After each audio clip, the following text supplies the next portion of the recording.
What's up, motherfuckers? Louis back here again. Gonna go over UFC 262. Huge fight, I think. Just do a quick recap. Last weekend, not the best card. Fights fell off. The Angela Hill fight fell off, which sucked because I was really looking forward to that one versus Amanda Hebos. Is what it is. I still won some money. I got one fight wrong. I went 4-1. The one fight I got wrong was Cowboy Cerrone Morono. Cowboy Cerrone is way more shot than I think he is. Whatever, got the rest of them right. And my biggest hit was Neil Magny plus 160. The fight played out basically how I thought it was going to play out. So I hammered that shit. You ever see Neil Magny or Anthony Smith as an underdog, you take that. Anyway, I'm about to get into UFC 262. The card, some fights fell off. The Hermanson fight fell off. And the Diaz and Edwards fight fell off, which sucks. But, you know, we still got a title fight for the new lightweight champion. It's very exciting. Oliveira and Chandler, that's a very interesting matchup. And then the co-main, Ferguson and Dariush. That's a pretty fun fight I'm looking forward to. So let's get into this. Hopefully I can continue my winning streak. I don't want to lose any this week. Let's win this money, baby. So I'm going to try to start doing more and more fights here. So this is only 5-fight main card, but I'm going to start with the main event prelim. Hopefully, as I keep doing these videos, I can do more and more fights, but we're going to kick it off with the prelim main event. 185 pounds, we got Jacare Souza taking on Andre Muniz. Should be a fun fight. Jacare Souza's last fight took on Kevin Holland. Not too much to talk about, but quick recap of that one. In the first round, he gets a double leg right away. Catches Kevin Holland's kick, gets into full guard, and then Kevin gets a triangle and then throws some elbows. And then Kevin gets back on his feet against the fence. Jacare lands another double leg, gets his hands locked and dumps him down. But then they get into full guard, but then Kevin's just kind of sitting there and they're talking to each other, and Kevin Holland knocks him out with a punch from his back, which doesn't happen ever. Kevin Holland, not the best fighter in the world, but possibly the weirdest and most awkward fighter in the world. So I guess we give that one a pass. The fight before that, he took on John Blachowicz up at 205. John Blachowicz, the 205-pound champion, in case you forgot. In the first round of that fight, he's able to get the clinch up against the fence. He throws an overhand right and then gets the clinch again. Side note, this fight was boring as fuck, so there's a lot of clinches. Anyway, second round, he lands a counter overhand right. He fakes another overhand and then gets a single to the clinch up against the fence. And then he lands a left calf kick and a right cross combo, which I liked. In the third round, he gets hit with a jab, but he lands a counter right as Jan is blitzing forward. He feints the overhand right to get another clinch up against the fence, and then he hits him with the overhand right, but then he gets hit with an uppercut as he's shooting for the double leg. And then he stalks forward, and he's able to land another overhand right. In the fourth round, he gets hit with a few jabs as he's moving forward. He gets hit with the uppercut when he tries to clinch up against the fence, and then he gets body kicked when he's circling outside of John. And then he gets hit with the left hook and then a body kick. And then in the last round, he gets the body lock against the fence as Jan is throwing his 1-2. He's able to catch him off guard, but then he gets hit with the 1-2 as Jan moves off the fence. And then he throws another overhand to get a clinch up against the fence, and then he gets hit with the uppercut, shooting for the double leg. Jan's able to stuff the takedown, and then he wobbles him toward the end of the fight with the 1-2. Basically, the story of that fight, that fight was very tentative. Basically, Jacare was looking for the clinch, but he got the clinch he would get the clinch for a minute and a half to 3 minutes at a time, actually, but he wasn't able to do anything with it, and he would land some nice overhands, but Jan was able to hit him with some combinations and kick him to the body, and so it was a split decision. Jacare could have won, but I think Jan just had the bigger moments, so that's how he got that decision. And he's taking on Andrew Muniz. His last fight took on Bartosz Verbinski. Not much to talk about here. In the first round, he gets clinched up against the fence, but then he's able to get the guillotine from the side, and then Bartosz is able to get out of it, but then he transitions to a triangle armbar and gets the armbar submission, so he's pretty slick off his back. The fight before that, he took Antonio Arroyo. In the first round of that fight, this was a crazy fight, by the way. He gets hit with a body kick and a flurry up against the fence, but then he gets hip tossed as he's pressuring in. But then he gets a deep armbar attempt, but he doesn't get it. But it was pretty close. and then he gets the double leg takedown into full guard off of that, but then he throws an illegal knee, loses a point. Something to note here. No, it's not going to happen every fight, but the guy did lose a point. And then his double leg attempt is stuffed, but then he gets hit with a front kick and an uppercut. He lands 2 straight lefts, and then he hits him with the right cross while Arroyo has his hands down trying to catch his breath. But then he gets hit with the front kick and 2 right hooks toward the end of the round, which I don't like because that could possibly steal a round. In the second round, he gets head kicked while he's coming forward, but then he lands a body kick in a straight left of his own. He gets a flurry, and then he gets the double leg up against the fence to a body lock takedown, and then he gets his back. He's able to get the full mount, but he's able to escape Arroyo's heel hook. And then they do that thing where Arroyo would stand up and Muniz would just be on his back trying to get him to come to his guard, and Arroyo didn't want to. They do that bullshit for a minute to 2 minutes, and the ref just doesn't stand it up. Whatever. In the third round, he gets a double leg into full guard, and then he gets the half guard toward his back, and he's able to ground and pound. And then he gets back control, but he's shaken off. And then Arroyo is standing over Muniz again. Arroyo tries to land some shots. Muniz doesn't want to stand up. Whatever. And then Muniz gets the decision, which I thought, in the first round, Arroyo took it to him, but Muniz is able to get that back control, which is huge. Let's take a look at the betting line. Minus 115 for Jacare, minus 110 for Muniz. So it's basically a pick 'em. You're not really going to get rich off of either of these guys. But all things considered, yeah, Souza did have that close decision against Blachowicz, but you get knocked out from a punch from the bottom. I think it might be your time. And Souza's 41 years old, and then Muniz, his grappling, I thought it looked good enough. I thought he handled Arroyo in the second 2 rounds, and then he's able to get that slick submission off Fabinski. He's a really good grappler. I'm going to go with Andre Muniz here. It's not my most confident pick, but I think he'll have enough to at least win a couple rounds off of Jacare. I don't see Jacare finishing him. My pick here is Andre Muniz. First fight on the main card, we do got a banger, at least potentially. Men's featherweight, 145 pounds, we got Shane Burgos taking on Edson Barboza. Shane Burgos was just in a banger against Josh Emmett. Let's look at that fight. Against Josh Emmett, Shane Burgos, in the first round, he gets hit with the short left hook as he's moving forward, but he's able to keep Emmett off with the jab. He's able to stiffen move throughout the round. He throws steady, hard inside leg kicks, and then he lands a body shot up against the fence. In the second round, he gets hit with the right cross, and he backs him up, but he gets wobbled with he wobbles him with an inside leg kick himself, and then he slips a jab, and then he lands a nice body shot. In the third round, this is when things really heat up. He gets dropped coming forward with a straight left, and then he gets dropped again with a straight left. But it's he's not like super rocked or anything. It sets him back to his butt, but he's fully conscious the whole time. Still gets dropped twice in a round. He lands a jab and then an uppercut back on the feet, and then he eats an overhand right in the firefight. And then Edson Barboza, his last fight, he took on Makwan Americani. In the first round of that fight, he just front kick. Hits him with front kicks and hooks to the body. He's able to stuff this single leg attempt, and then he lands a hard body kick. In the second round, he lands a right body hook as Makwan's moving forward. He's able to drop him with a step forward, straight right, and then he stuffs a single leg attempt, and then he gets into the front headlock position, and then he drops him with the straight right again. And then in the third round, he gets taken down from a body lock, and they're in full guard, but he hits him with, and then back on the feet, he hits him with the left over the top of his guard, and then toward the end of the fight, he wobbled him with the right to the body and a left hook to the head. Basically, Shane Burgos likes to get into firefights. He will take damage. He doesn't give a fuck. And Edson Barboza, he's a little, I wouldn't say boring, but he's a little reserved. Like the first round of the Makwan fight was a little boring, but he dropped him twice.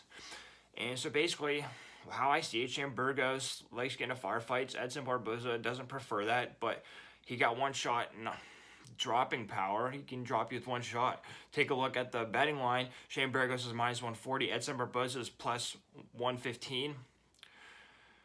Barboza knocked Makwan down twice. Shane Burgos got knocked down twice. I'm going to go with the guy that knocks people down.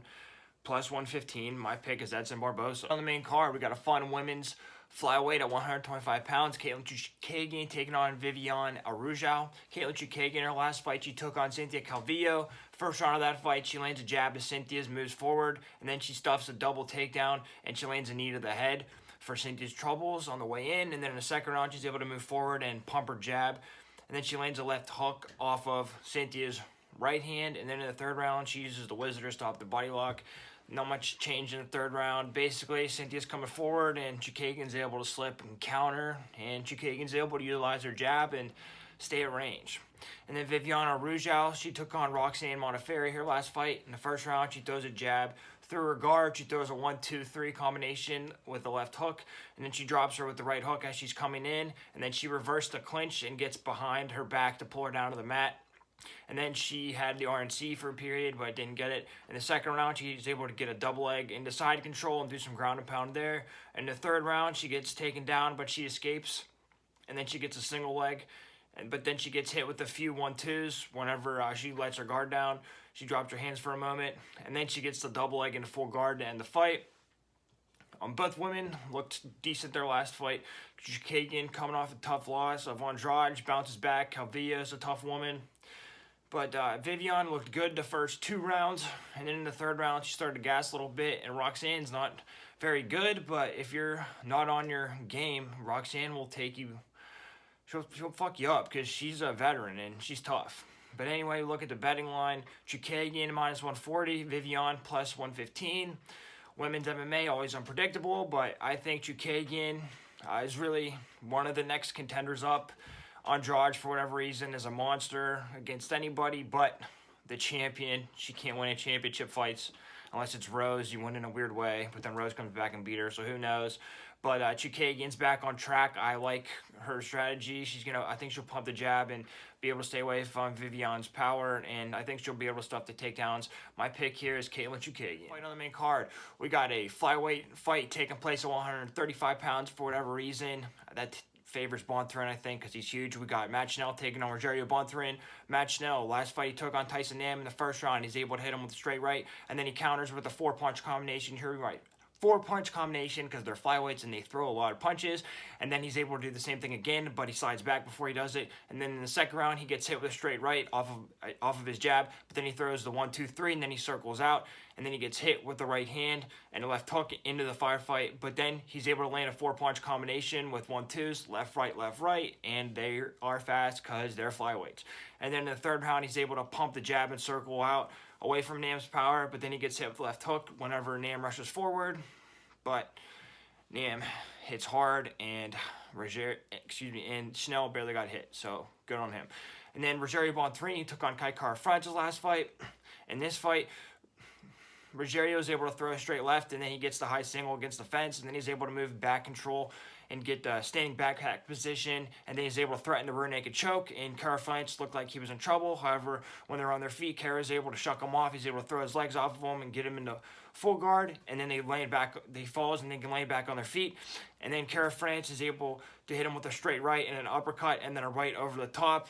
He just rushes him forward because Bonthrin was exhausted, and then there's a whole controversy of did Herm Deeb stop it early or whatever, and Kara-France tries to knock him out again, but yeah, he knocked him the hell out, and that was a good finish on Kara-France. And Bonthrin basically is gassed out.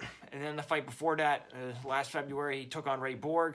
In the first round, he's able to get the clinch up against the fence, but Borg's able to slide by, and then he gets the high single to the full guard, and then he gets a few mat returns, rides him, stays on top of him. I was able to return him to the mat, get some ground and pound. Then the second and the third round of this fight played out basically the same. Borg's able to get the high single right away to the double and then back control, and then he gets the standing backpack position, rear naked choke threat, able to ground and pound from the back. And then Borg's able to take him back into full guard, and then he lands some elbows and then gets standing backpack position. Same exact thing happens in the third round because Borg realizes how easy it is to take this guy down and just dominates someone from the back and in guard, doesn't matter. So you take a look at the betting line, and Matt Schnell is -130, Rogerio Bonthrin is +130, and I think that's pretty fair because Bonthrin had Kara-France in trouble at the beginning, but once he realized he couldn't get the rear naked choke, that was it. He gassed out, used all his energy, and Kara-France knocked him out with a couple of punches. Like, the only punches he threw in the fight, I'm pretty sure, and then Borg just dominated him on the ground. So I like Matt Schnell. I think he's going to be able to stay away from Rogerio's power. I think his defense is going to be decent enough to not get into the backpack position. I think Matt Schnell's going to be able to piece them apart. My pick here is Matt Schnell. Main event, we got a banger. I've been waiting for this fight for a long-ass time. We got Tony Ferguson taking on Beneil Dariush. It's do or die for Tony Ferguson here. Tony Ferguson, his last fight, he took on Charles Oliveira. In that fight, Tony's able to throw a left jab as he backs up, but then Charles lands a right head kick, and then Tony lands a right hook, but then Charles was able to get the body lock lift, takedown off of the fence, into side control, and then full mount. And then Charles gets a deep arm bar for the last 10 seconds. I'm sure you've seen it. Almost breaks Tony's damn arm, but Tony's a psychopath, didn't tap. In the second round, Tony lands an overhand right up against the fence, but then Charles catches Tony's kick and is able to get the trip takedown. And then they're in a stack position for the rest of the round. Tony throws an illegal up kick, but they took a long break, but whatever.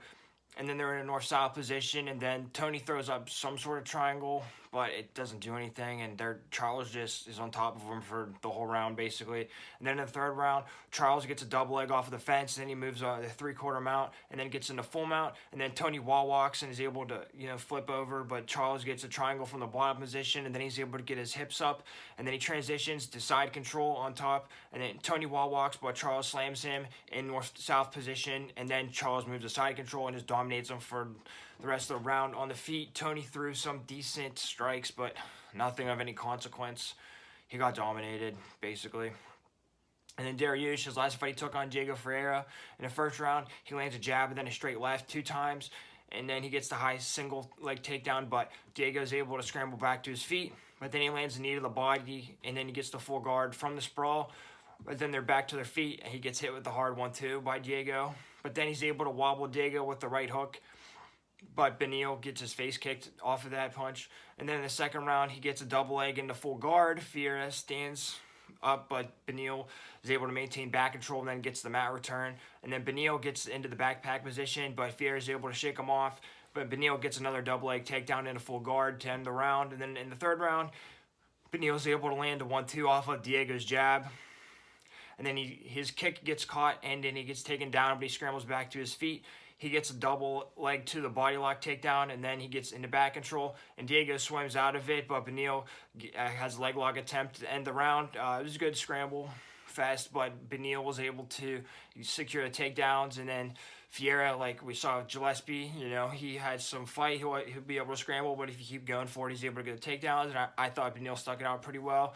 And then Beneil had the better striking and, was able to just control Vieira for the majority of the fight. Take a look at the betting lines.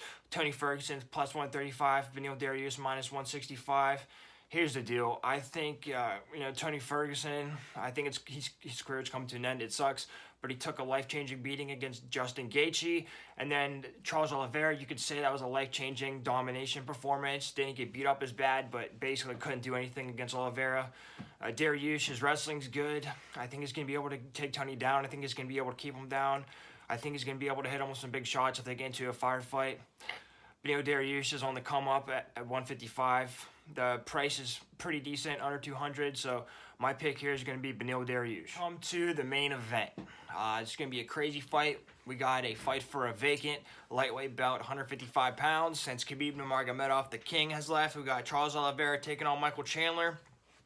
I just did Charles Oliveira and Tony Ferguson last fight, so I'm not going to do all of it. But basically, to recap, Tony Ferguson was able to hit Oliveira with some shots, but Oliveira was able to give it right back. He landed a nice head kick. He's able to strike as long as he needs to get the body lock and get the takedown. Charles Oliveira looked good. He was able to transition seamlessly on the ground. Tony Ferguson could do nothing. Tony Ferguson tried to explode a couple times, but Oliveira was just able to keep heavy hips and stay on top of him. And Tony tried to throw up a submission on the ground, but you're not going to do that on Charles Oliveira. Charles Oliveira completely dominated him. If there was any more than 10 seconds left at the end of the first round, he would have made Tony tap with that armbar. And Michael Chandler, his last fight, he took on Dan Hooker. And not too much to talk about that fight, but he follows him and lands a straight right to the body, and then he lands to the body and then to the head. And then he level changes with the right hand to the body, and then he comes up with the left hook to the top, and then he drops Hooker, and then he gets in the front headlock position and just pounds him in the head with the right hand and gets a TKO. And then, Chandler, his fight before that, Benson Henderson, similar type of deal, quicker fight. So I'm gonna go off this fight. And there's not too much tape on Hooker on Chandler's last fight. So I'm gonna have to go with my gut more on this one, and it's a title fight, and crazy things happen in title fights. But you take a look at the betting lines. Oliveira's minus 135, Chandler's plus 110. Here's the deal. I think Oliveira's striking is good enough as it needs to be, but I think Chandler has the better power. And Oliveira, he might come in for the body locks. I think Chandler's wrestling defense is going to be better than almost anybody Oliveira's fought. I don't think he's going to be able to get those body locks on Chandler. I think Chandler's going to be able to keep him off of him. If anybody's taking anybody down, I think Chandler is. Oliveira got taken down in a Kevin Lee fight. I think it's going to be up on the feet battle. I think it's going to come down to striking, basically. Maybe Chandler sneaks a takedown in there, but you look at the price, plus 110 for Michael Chandler, who just got an insane knockout off of Dan Hooker. Got to go with Michael Chandler, the underdog. I don't think, I think it should be a pick-em if anything, but my pick here is Michael Chandler. Everybody, thank you for listening to my breakdown. Like I said, some fights fell off of this card, but the main event is enough to make up for it. It's good. There's a lot of unanswered questions at 155, and getting a winner on Saturday will clear up the division a little bit. Still got to wait on McGregor and Poirier, but at least we'll have a champion for the time being. I appreciate everybody's support. Hopefully we win some money on this card, but if not, there's still tons of cards. It's going to be a great summer to be a fight fan. Please follow me on Snapchat or Twitter. I'll put the links below in the description. And just comment, tell me what you guys think. Tell me what I need to do better. Tell me what you like. Start a fight with me, Tell me, Lou, you're full of shit. I want to have a debate with some people. That's how I learn, by debating. So, anyway, I appreciate the support. Give me a watch. Share it with somebody. Like I said, spend 20, 25 minutes. If you don't watch a sport enough, well, this is the perfect video for you. Win some money. And that's what I'm here to do. Do my research, put my best effort into it, and win some money. So let's go 6-0, baby.